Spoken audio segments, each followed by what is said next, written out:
Hola Arturito, ¿cómo estás? Muy enojado porque me rompiste mi mochila.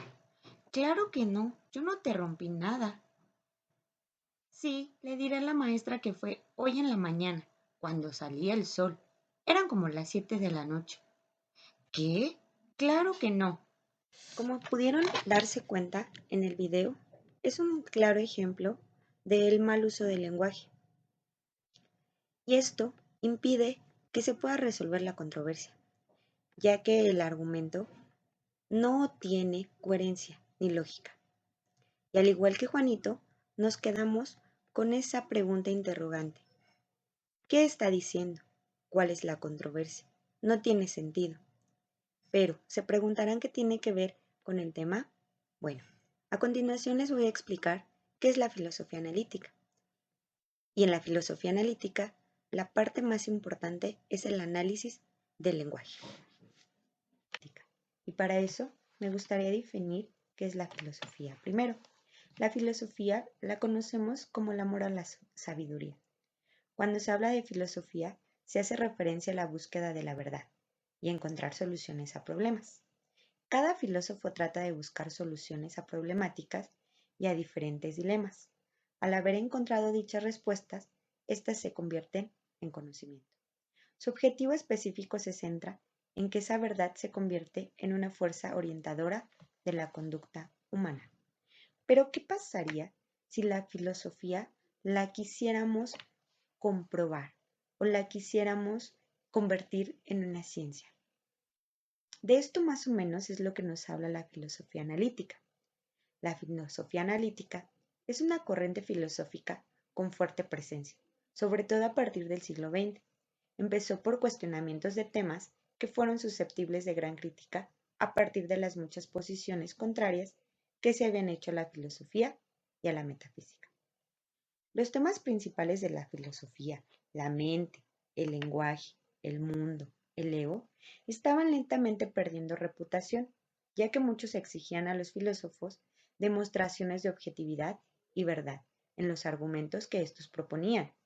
Los representantes de la filosofía decidieron entonces que, debido a que las verdades en la filosofía no podían ser justificadas empírica o naturalmente, la creación de un análisis conceptual a priori les permitiría eliminar la necesidad de justificación ante las ciencias naturales. El análisis conceptual apareció en la historia de la filosofía justo en el momento indicado.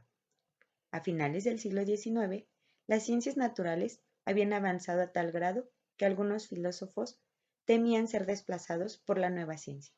El mundo, la mente y el lenguaje de ser una provincia casi exclusiva del filósofo para convertirse en territorios en disputa.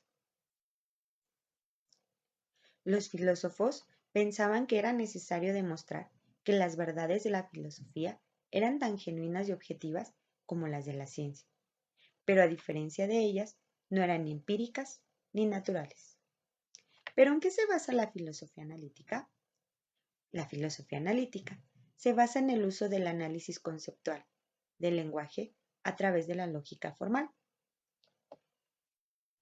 y se muestra como respuesta ante la necesidad de establecer argumentos claros y críticos, enfocándose en los detalles usados para establecer conceptos y enunciados.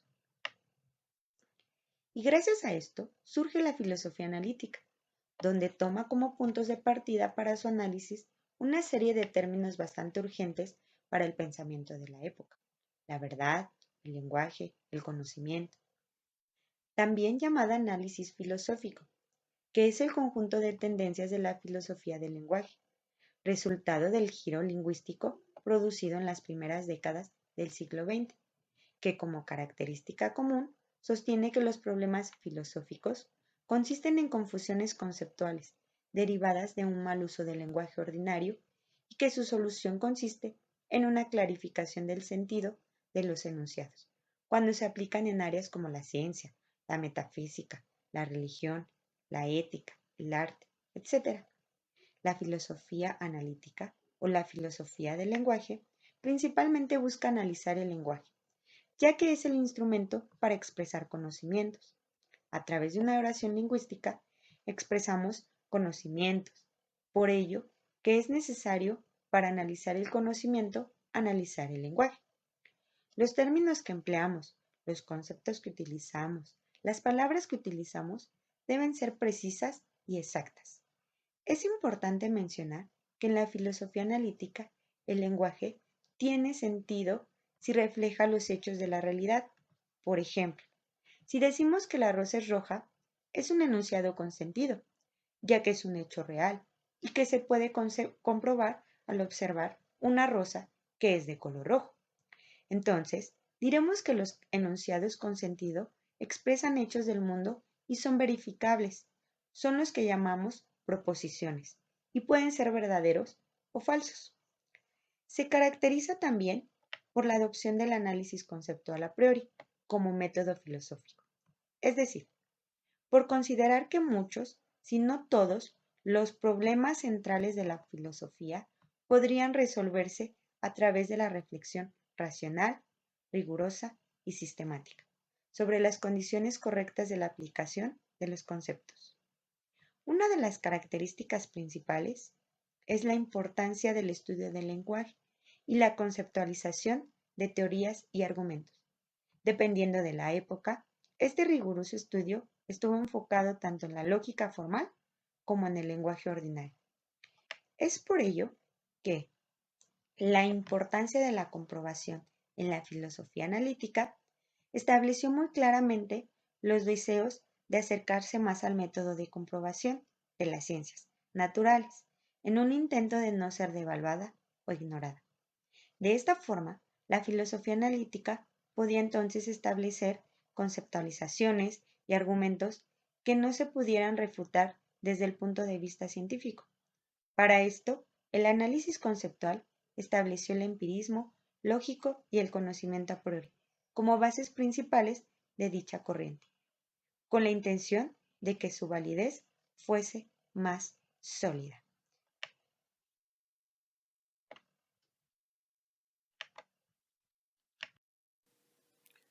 Postulados de la filosofía analítica. La filosofía analítica destaca un método filosófico. Los filósofos están interesados en articular y precisar conceptos filosóficos clave como el de significado, creencia, justificación, verdad y conocimiento. Esta corriente postula una estrecha relación entre lenguaje y filosofía. Tiene la convicción en que los problemas filosóficos deben ser abordados lingüísticamente.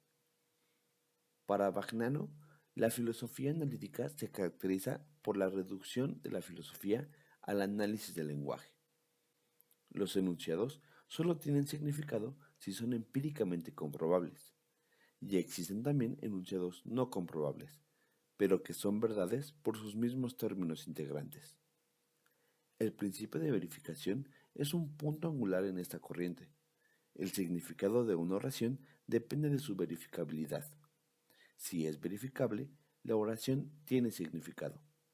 Si no lo tiene, la oración es una tautología, es decir, la repetición innecesaria de un pensamiento usando las mismas o similares palabras y que, por tanto, no avanza la información.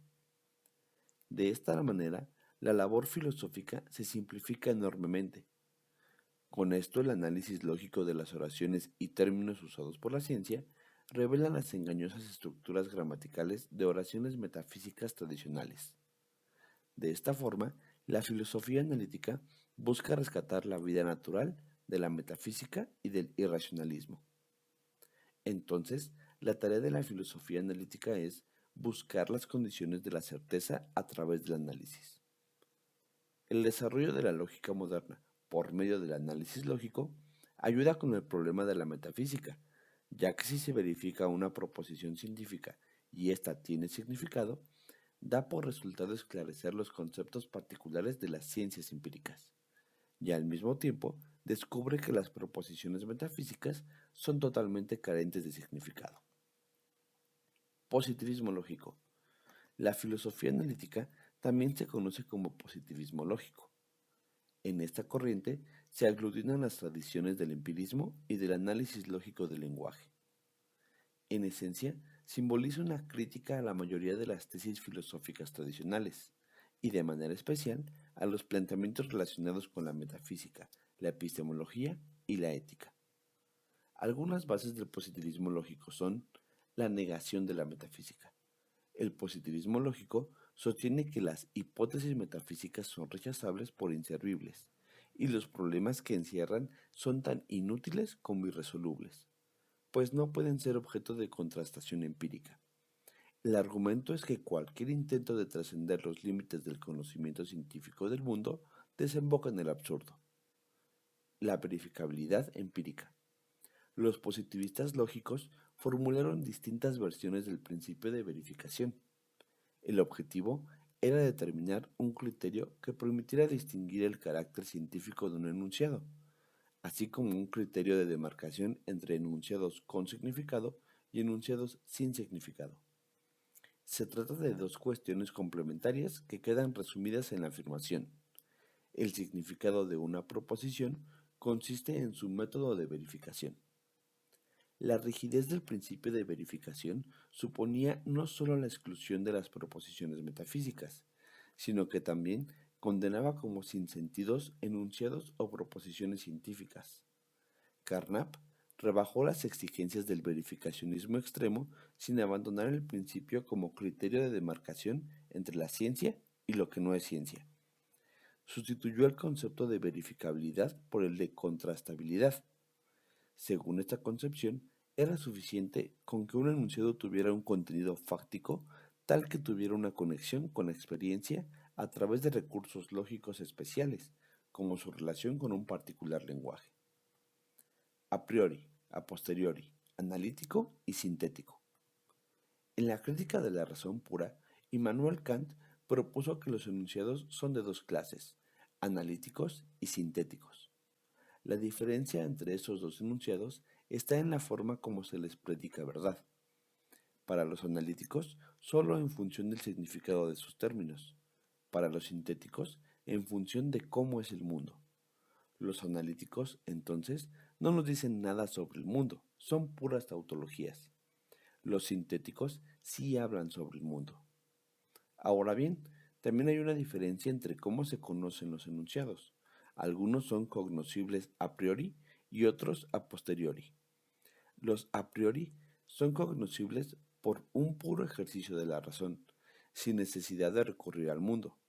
Los a posteriori necesitan, para ser conocidos, que el sujeto recurra al mundo. El positivismo lógico mantuvo esta distinción como incuestionable.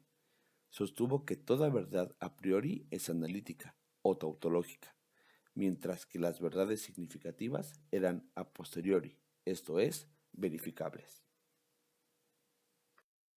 Máximos representantes de la filosofía analítica. Bertrand Arthur William Russell.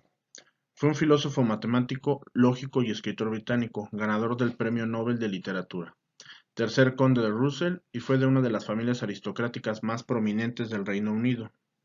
A principios del siglo XX, Russell encabezó la revuelta contra el idealismo británico. Es conocido por su influencia en la filosofía analítica, coautor de su obra principal, Matemática. Apoyó la idea de una filosofía científica y propuso aplicar el análisis lógico a problemas tradicionales como el problema mente-cuerpo. ¿Qué quería decir esto? Él planteaba que las ideas de la mente repercuten directamente en el actuar del cuerpo, hasta en su condición fisiológica. Su ensayo filosófico sobre la denotación ha sido considerado un paradigma de la filosofía. Su trabajo ha tenido una influencia considerable en las matemáticas, lógica, teoría de los conjuntos, inteligencia artificial, ciencia cognitiva, informática, filosofía del lenguaje, epistemología, metafísica, ética y política. Russell fue un destacado activista social pacifista contra la guerra y defendió el antiimperialismo a lo largo de su vida. Russell se consideró a sí mismo liberal y socialista, aunque a veces también sugirió su escéptica sobre que había que llevar un sentido, nunca había sido ninguna de estas cosas. ¿Qué quiere decir esto? Que él decía que las ideas que se formulan en alguna situación de la vida no te definen en tu entorno o en tu personalidad. Fue a prisión por su pacifismo durante la Primera Guerra Mundial y más tarde llegó a la conclusión de que la Segunda Guerra Mundial contra Hitler fue un mal menor necesario. También criticó el totalitarismo stalinista, condenó la participación de Estados Unidos en la guerra de Vietnam y fue un abierto defensor del desarme nuclear.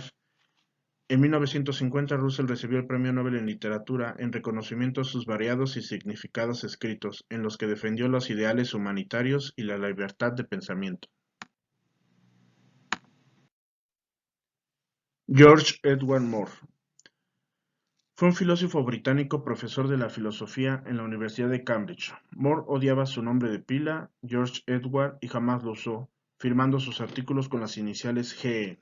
Moore es parte de la trinidad de filósofos miembros de Trinity College de Cambridge. Otros dos fueron Bernard Russell y Ludwig Wittgenstein, que convirtieron a Cambridge en uno de los centros de lo que hoy en día se conoce como filosofía analítica. Moore es conocido por su defensa del realismo filosófico y del sentido común en la ética, epistemológica y la metafísica. Moore estudió en el Trinity College de la Universidad de Cambridge, aunque inicialmente estudiante de clásicos Bernard Russell, que era compañero suyo. Le animó a estudiar filosofía bajo la supervisión de Henry Sidwell y John McTaggart. Tras graduarse en 1986, Moore dedicó 2 años a preparar una disertación con la que fue elegido Fellow de Trinity College en 1898. Su obra principal, Principia Ética, en la que sostenía que las afirmaciones morales no pueden derivarse de las declaraciones de hechos. Fue altamente influyente en el círculo de Bloomsbury y estableció su reputación como filósofo. Fue elegido miembro de la Academia Británica en 1918. La obra de Moore, La Principia Ética, propone una exposición de la falacia naturalista. La influencia de la Principia Ética y sus argumentos fueron pioneros en el avance de la filosofía moral.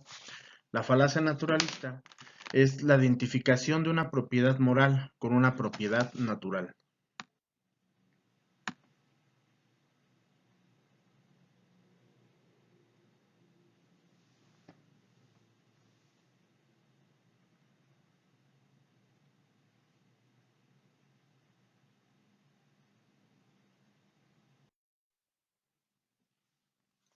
Friedrich Ludwig Gödel fue un matemático, lógico y filósofo alemán. Se le considera el padre de la lógica matemática y de la filosofía analítica, concentrándose en la filosofía del lenguaje y de las matemáticas. Frege desarrolló su carrera en relativa oscuridad como catedrático de las matemáticas de la Universidad de Jena, largamente ignorado por la comunidad filosófica y matemática. Frege ideó un programa logístico destinado a explorar los fundamentos lógicos y filosóficos de las matemáticas y del lenguaje natural. Estaba convencido de que las matemáticas y el lenguaje podían ser reducidos a la lógica para demostrar este fin. Frege exploró los fundamentos lógicos de ambos campos y en ese proceso dio a luz a la lógica moderna, en contraposición a la lógica clásica que había imperado desde Aristóteles, a la lógica matemática y a los primeros trabajos modernos de la filosofía del lenguaje.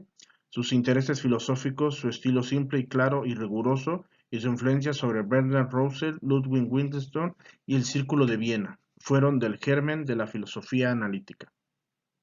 Las dos obras fundamentales de Frege, con su Begriffsstudien, habitualmente traducido como Ideografía, que sentó las bases de la lógica moderna, y su Grundlagen, Fundamentos de la aritmética, donde estableció los fundamentos filosóficos de las matemáticas. Su obra más leída de la actualidad es su artículo seminal Über Sinn und Bedeutung, sobre el sentido y la referencia, obra fundamentalmente de la filosofía del lenguaje.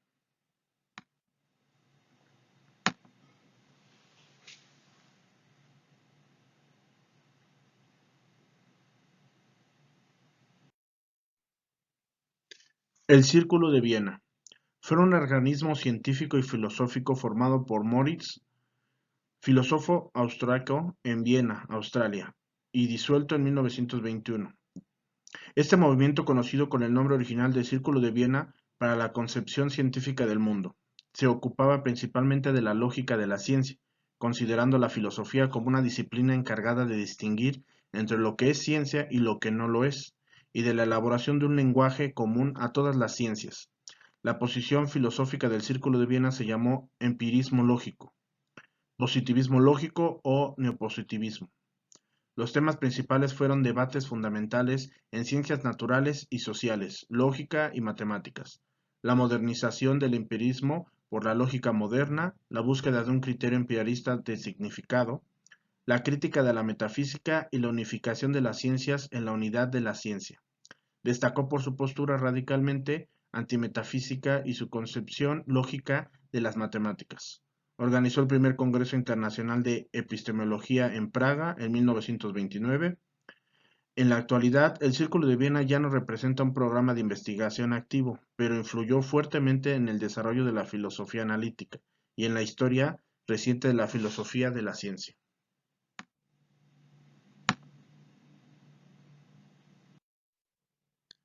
Ludwig Joseph Johann fue un filósofo matemático lingüista y lógico austriaco, posteriormente nacionalizado británico. Publicó el Tractatus Logico Philosophicus, que influyó en gran medida a los positivistas lógicos del Círculo de Viena, movimiento del que nunca se consideró miembro. Tiempo después, el Tractatus resultó de sus notas y de correspondencia mantenida con Bertrand Russell. Obra bastante breve en extensión, pero muy compleja, el Tractatus dio lugar a numerosas interpretaciones, mientras que el significado más profundo del texto era ético. Para Wittgenstein, la mayor parte de las lecturas han destacado su interés para la lógica y la filosofía del lenguaje. No fue, sino hasta mucho más tarde, que estudios más recientes han empezado a destacar el aspecto místico de la obra como algo central, considerando ampliamente como uno de los libros de filosofía más importantes del siglo XX. Este texto ejerció una influencia crucial en el positivismo lógico y en general sobre el desarrollo de la filosofía analítica. Junto a Bertrand Russell, hizo del joven Wittgenstein uno de los exponentes del atomismo lógico. Fue severamente criticado por el propio Wittgenstein en los cuadernos azul y marrón y en sus investigaciones filosóficas, ambas obras póstumas. Fue discípulo de Bertrand Russell en Trinity College de la Universidad de Cambridge, donde más tarde también llegó a ser profesor.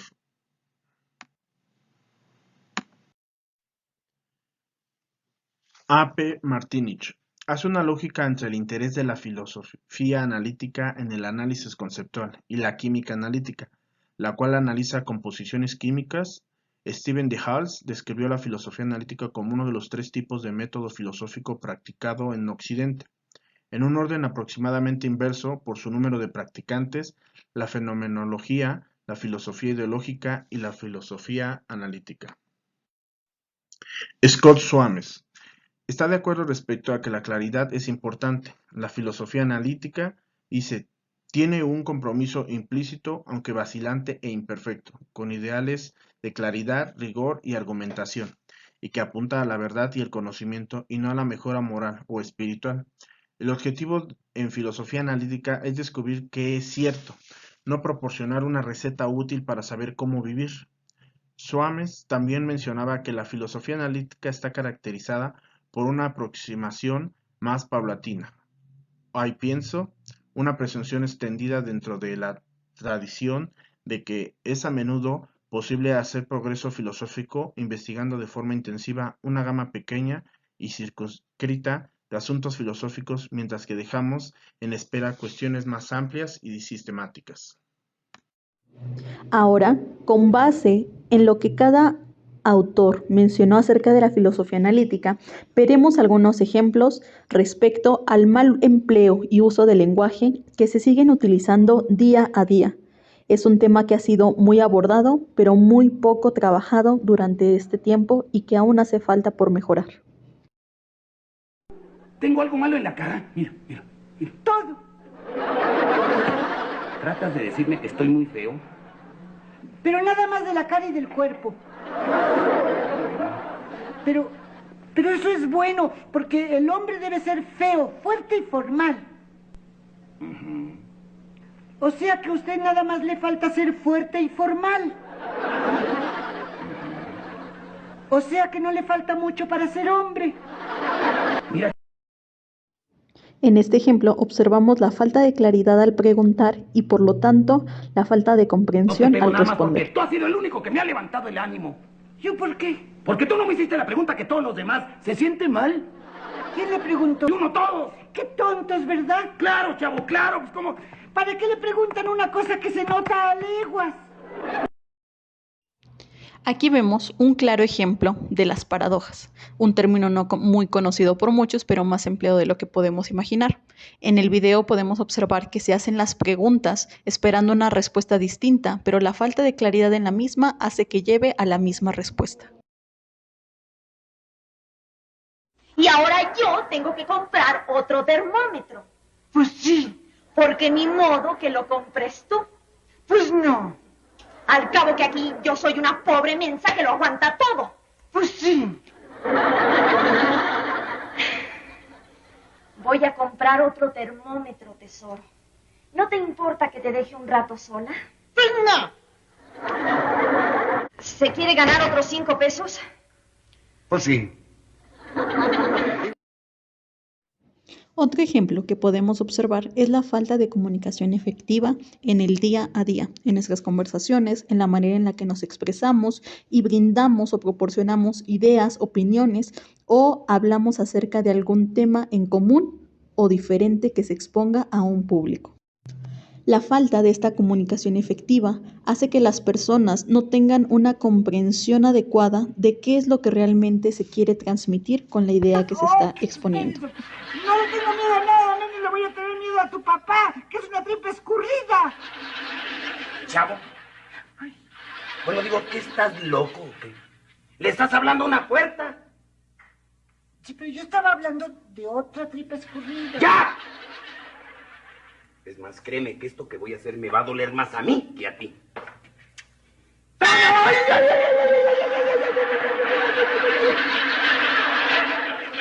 yo creí que usted ya sabía que yo tenía puesto mi casco. Aquí vemos un claro ejemplo de un problema de comunicación. El chavo da por hecho que don Ramón ya sabe que él trae el casco puesto, cuando en realidad no es así. Y aquí vemos un grave error de comunicación. Parece chistoso, pero en el día a día lo vivimos y es más frecuente de lo que podemos imaginar. Muchas veces tú has pasado por ese tipo de situaciones que las personas no entienden tus instrucciones o tú no has entendido lo que alguien te quiere decir porque simplemente es muy redundante o no expresa con claridad lo que desea transmitirte. Por eso es importante prestar atención a las palabras clave y comunicarlas adecuadamente. ¿Y yo cómo demonios iba a saber que tenías esto puesto en la cabezota? Pues como dijo que le iba a doler más a usted que a mí, yo pensé que ya sabía que le tiraba. Para concluir, con base en los postulados y observaciones que hace cada autor acerca de la filosofía analítica y enfocándonos en la explicación que cada uno hace acerca del lenguaje y la importancia de la comunicación efectiva, que es con base en el raciocinio de las ideas para poderlas expresar de una manera correcta, les daremos unos consejos para que puedan de alguna manera aplicarlas de manera efectiva en su día a día. Antes de externar alguna idea, es importante que tengamos claridad de qué es la idea que queremos transmitir y hacer un análisis de cómo la vamos a transmitir. 2. Utilizar la menor cantidad de palabras para poderla transmitir de una manera efectiva y que la puedan entender sin ser rebuscado. 3. No des más información de la que no manejas. Ya no te doy otra. No te doy otra nomás porque... No, sí, con toda confianza, tire.